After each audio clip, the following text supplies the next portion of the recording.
Hello again everyone, Truck CB Sales. This is a tune-up report for Richard in Virginia, Part 3, the Cobra 29 LTD Classic. Sent it over here with the rest of his stuff, wanted me to go through and truckerize it. So we did. We also added the variable power right here on the RF gain knob for you, Richard. Give you complete control over that. Let's go to the DOSI and the dummy load. Nothing on the dead key. All the way to 7 watts.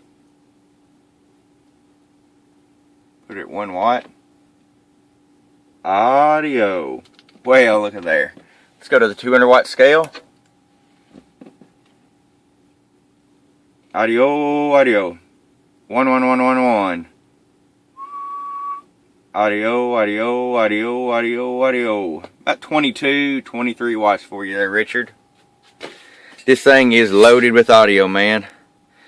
So this is going to be your friend right here. This will definitely be your friend. Richard, want to thank you again.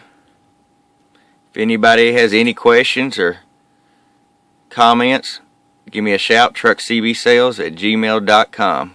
Bump.